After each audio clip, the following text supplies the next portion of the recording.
Welcome back to the Real News Town Hall. We've already discussed the root causes or touched them of police brutality. Now we want to get to what citizens can do about it. How do we take our communities back? How do we have a voice in controlling our communities and those sworn to serve and protect us? Many points the Civilian Review Board as the country's best line of defense. Is it? We're going to talk about that. Let's see what Real News says about that. Right now, Real News producer Tom Hedges did some digging to find out what's going on with the Baltimore Civilian Review Board and why it doesn't have the teeth that people think it should have. Let's take a look. One of the most important tools for the public to be able to combat the use of excessive force and harassment should be Baltimore's Civilian Review Board. The 9 current members of the board are appointed by the mayor and meet once a month. Their job is to review allegations of abuse, but if their account differs from the police department's report, there's little room for them to move forward. We have what the state legislation gave us, and that's after we review the cases. If it is different from what the Baltimore City Police Department have, all we really can do is send a recommendation. And how often does the police commissioner agree with your findings and take action? We haven't got any back where they reverse their finding. Any in 14 years? Nope. When the review board was created in 2000, lawmakers omitted how the board would actually be funded. The director of the board's umbrella agency at the Office of Civil Rights and Wage Enforcement had to find the sources of funding himself.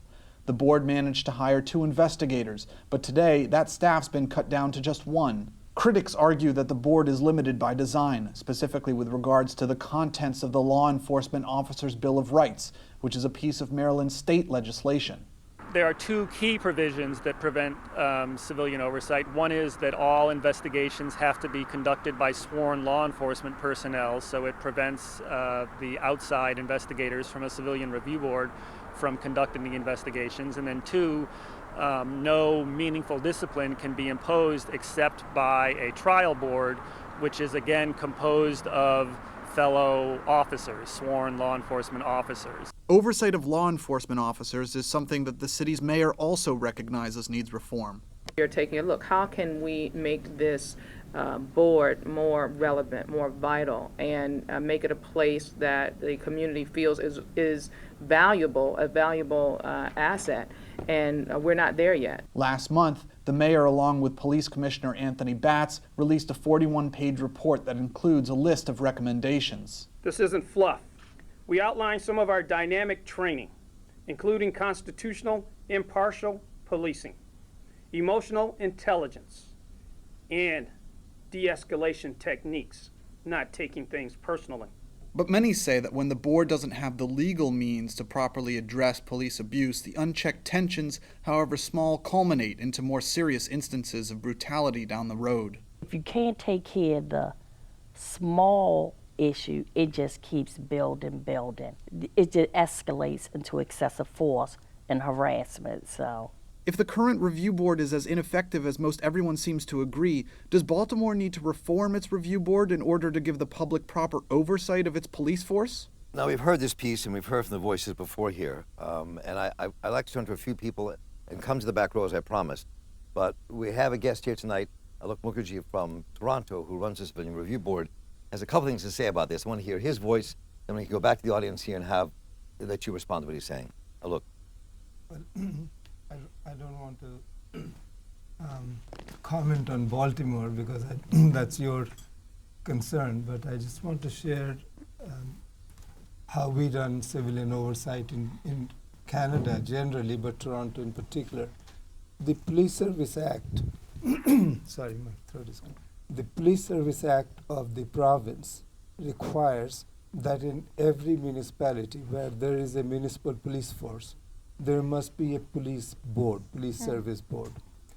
And it does not report to the mayor or the city council. It's an independent board that is made up of some members of the city council appointed by the city council and certain number of citizens appointed by the city council and by the province. So I'm the chair of our police services board almost 10th year now, and I'm not an elected politician. And the board is responsible for appointing the chief and the deputy chiefs. Board has the power to terminate them. Board sets policies for the police service. Board sets annual priorities. Board conducts the performance appraisal of the chief. The budget of the police service is approved by the board, and then board takes it to the council. It's not a negotiation between the chief and the mayor. Board is the bargainer. Board is the employer. So I personally lead our negotiations with our police association. The law requires that every member of the police service must belong to either the police association or the senior officers association. And I lead the bargaining with them, which means that all labor relations matters are not the bailiwick of the chief, but the board. In addition to that, there's something very interesting. People were talking about accountability. The board sees itself as representing the public interest. So, for example, when we have inquests into deaths caused by police shooting or other action, the board is an independent party at the inquest, independent of the police service. And that's a very powerful position to be in. I'll give you an example. A few months ago, we had a major inquest into the death of 3 people who had mental illness and were killed by police shooting. And the coroner decided to do a joint inquest. Board took that as an opportunity to make common cause where necessary with community and mental health professionals and survivors, consumers, to push for changes in legislation and regulations, which will cause the police to act differently. And there was a mention made of de-escalation. It was a major piece of that. One of the things we've pushed for in terms of how we deal with mental illness is a target of 0 death. That because what we find is that people were talking about many factors. One of the factors that concerns us is a heightened sense of officer safety. And the number of times when guns had been drawn because the officers felt they were not safe. The most recent case is that of Sami Yatim, a young man who was riding in a streetcar and obviously going through mental crisis. And he wielded a small penknife. He made everybody go down. And as they were containing, one officer took out his gun and fired at him 7 bullets and killed him. And that became a major issue. This notion of officer safety when this young man was quite a long distance away from the officer. So look, let me just jump in for a moment so we can get back to the audience. I want to, in a moment, turn to Dwight Pettit, because you tried a lot of cases, get your thoughts on that. But before I do that, because I promised not to be a liar, we will go to the back, the rows behind me before, so people can, I'd like to also hear what you have to say about what a look has just presented given what we've said here so far. So let me turn to one of the people who go ahead. Actually, and identify yourself if you could. My name's Dominique Stevenson.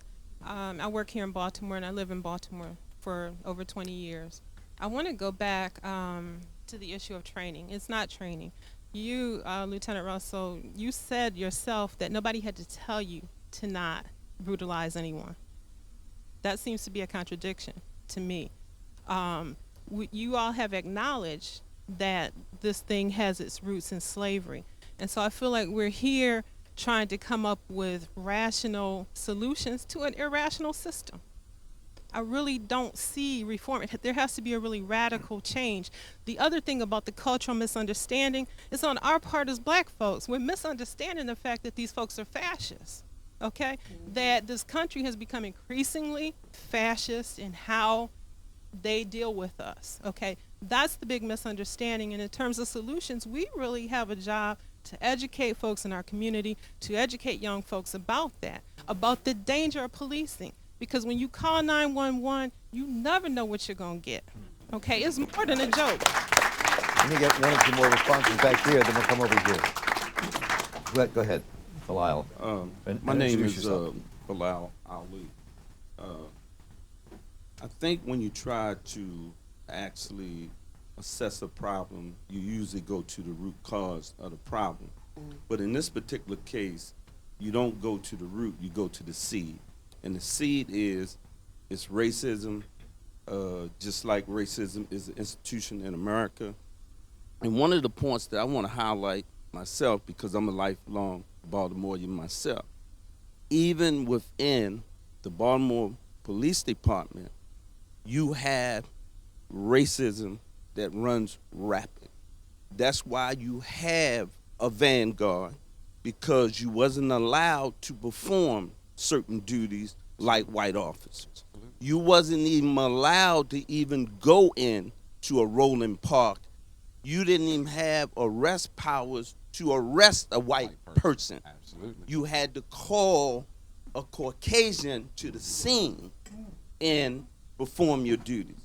So for us to sit here and say that racism is not the seed of the behavior that's being perpetrated on a vulnerable population is, like Dr. Winbush said, it's delusional. So let me ask Dwight Pettit to jump here for a moment. And Dwight, given everything people were just saying, what we said before, and what Luke was saying, I'm curious, given the history you have with defending people who have been brutalized and killed and families of those who have been murdered, what's your response, which you've heard here, but also about what Luke said about where we might go and how you feel about that in all your years of practice and civil rights activism?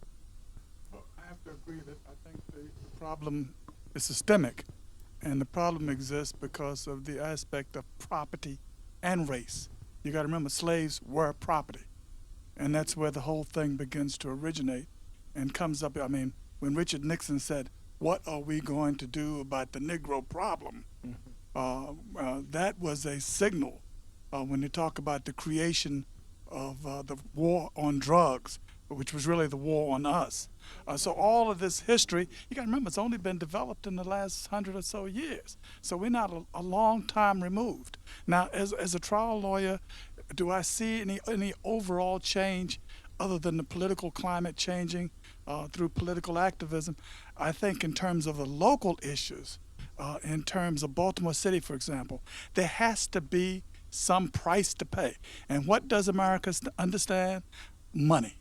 And that price that has to be paid is that police officers have to realize that not only do they have a judiciary system, as my brother said, that's going to prosecute them, but they're not going to gain economically by what they do. And I guarantee you, if they didn't have caps and the city had to turn around and pay some real money, they would find a solution to the problem very, very quickly.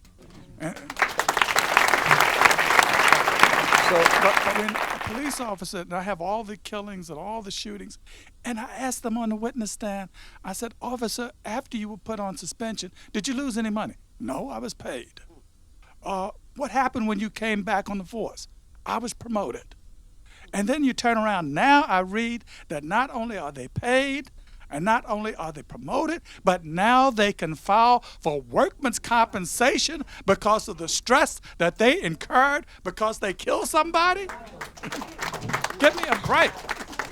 So, in addition to being paid, they not only need to be fired when you find that they have violated somebody, they need to be sent to jail. And it would stop. It would stop. You send 3 or 4 of them to jail, it would stop. And the law enforcement officers' Bill of Rights, in my view, allows for that. They ought to be arrested on the spot, because once they are arrested, once they are charged with felonies, the law enforcement officers' Bill of Rights says that the chief can suspend them without pay. That's what you do. That's what I mean when I say immediate. Make that clear. For felonies. Immediate action. Police lock up people every day. Why don't they lock each other up? Because the police cannot police themselves. Seema, and tell folks who you are. My name is Seema, and I am the policy director at the ACLU in the District of Columbia. And while I won't deliver recommendations about Maryland, my colleague here from Maryland can do that. I can say that in the district, what we've learned by this failed war on drugs is that punishment does not deter bad behavior. In the district, we have locked up a staggering amount of really black people, where the war on drugs has been selectively enforced on the black community.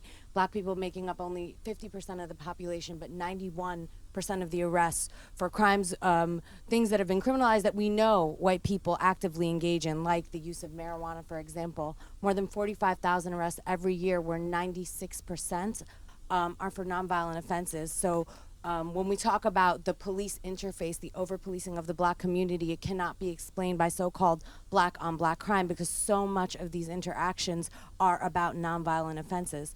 What I think we do know is that you can incentivize, you can create perverse incentives which drive the type of disparate policing we're seeing. So what are those incentives? The federal grants, which create monetary incentives on high number of arrests for nonviolent drug possession charges. But in no way do I mean to intimate that the war on drugs is, the beginning or will be the end of the war on black people in this country. I think we all understand that it's the reproduction of inequity is a part of every institution, the founding of the society. And so I admire our colleagues' explanation of how their system works, but we have deep work to do in unraveling the system that has served to incarcerate us both inside and outside prison. I want to get here, I promise to go back here, and I want to get Clayton Guyton in this conversation, who's been involved in this both as a corrections officer and working in the community with people coming out of prison.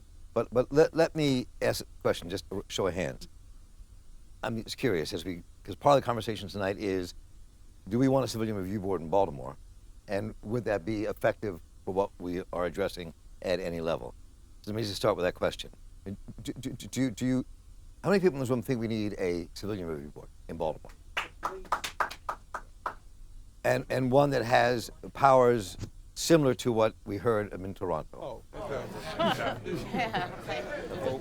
So I'd like to talk a little bit about, from your perspectives and from the police perspective, their response to that, and also how do we get there? What does that mean? Russell, go ahead. But I don't do it. There's a lot of people from Russell, and I want to get around the room here, and here. But I really want you to focus your responses on the question I just asked about civilian review boards. Should we get there? How do we get there? And your thoughts on that, Russell. I think as was depicted in that viewing, one of the things is we have to be very real with ourselves and acknowledge that we have a civilian review board, but it has no teeth. Well, we know that, right? And so knowing that and understanding that, part of the reason why we're gumming at the issue is because we've got the LEOBR, the Law Enforcement Officers Bill of Rights. Just when the acronyms get confusing. We have to tear that down to the core, because the one thing that we do know is this, and human nature is this: if I keep making a mistake, if you smack my hand, I've learned my lesson. Behavior is learned.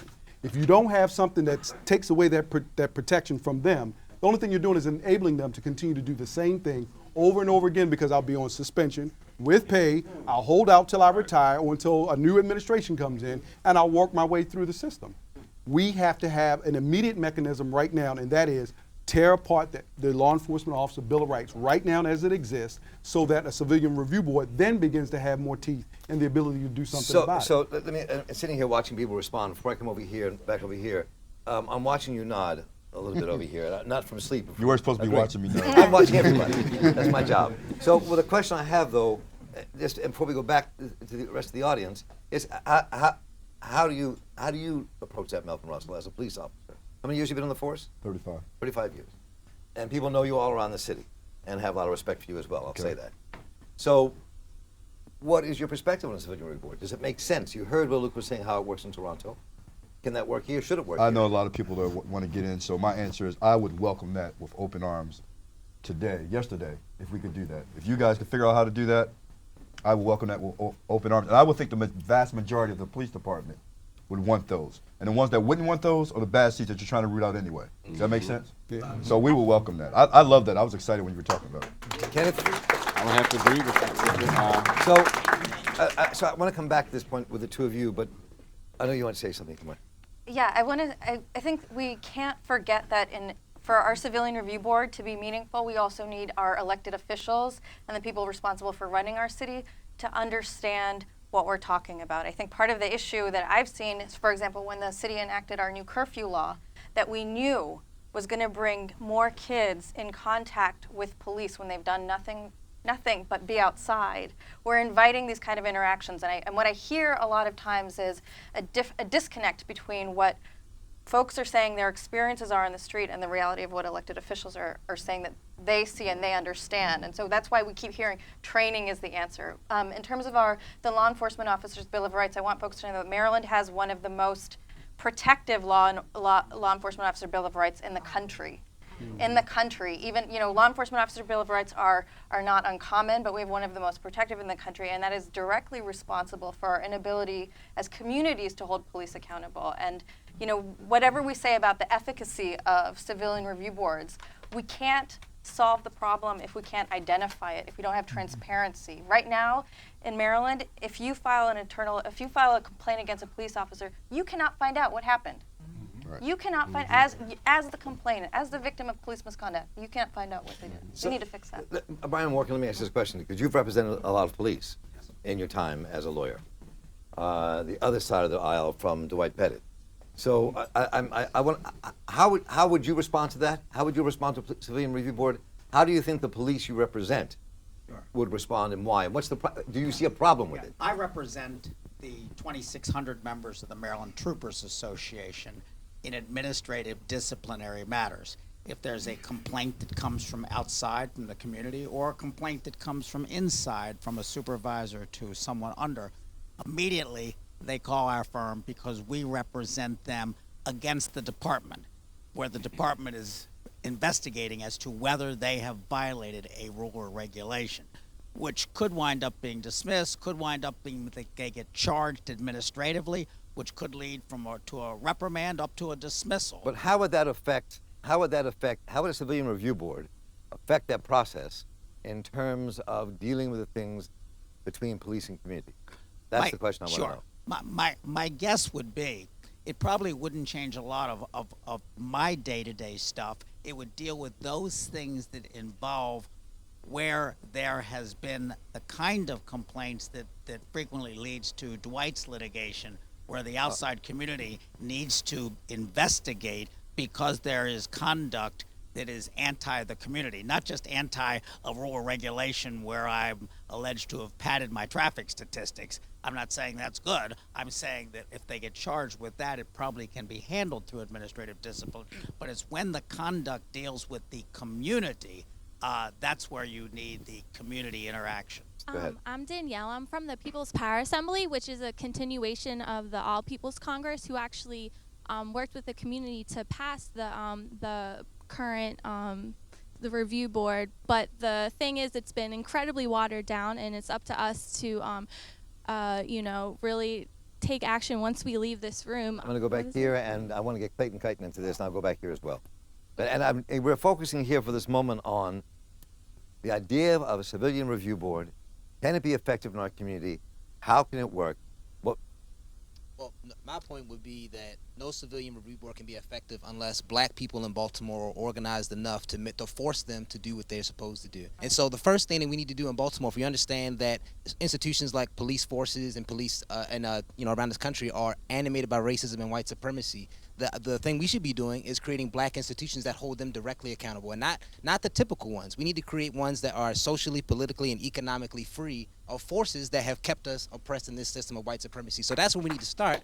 And the problem is when we don't start there, we end up rehashing these same issues over and over again, talking about Civilian Review Boards. There are several bureaucratic boards created in every system of government that are supposed to hold them accountable, but we don't have organized systems and organized organizations that are independent of white supremacy. The problem is when we don't have that, there's no way we can actually expect them to perform as expected. So that's where we need to start, to build black institutions first and to build organizations that can hold them directly accountable. Jill, and then over here. Thanks. Just briefly, I want to say that the Civilian Review Board, giving it strength and authority, is legislation. It's state legislation. It can't happen in the city. Revising the Law Enforcement Officer Bill of Rights is state legislation. Making sure that either expanding voting laws for ex-felons or making sure the laws are enforced as they are is your politicians in the state legislation. And I wanted to say on that, I believe that we do have to take action when we leave here and not just talk about it and complain. but we have to be organized, as Adam said, to support these issues in Annapolis. And so, for example, it didn't just come out, this year or after the last meeting that we saw. People have been sponsoring legislation in Annapolis to give more authority to the Civilian Review Board for years, for a decade. I've been sponsoring legislation to change the Law Enforcement Officer Bill of Rights since the entire time I've been there, 10 years.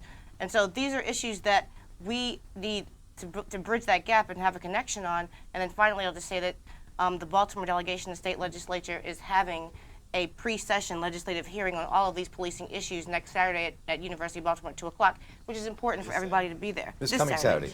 The 22nd. And so that is the beginning of moving toward Annapolis to change some of these laws.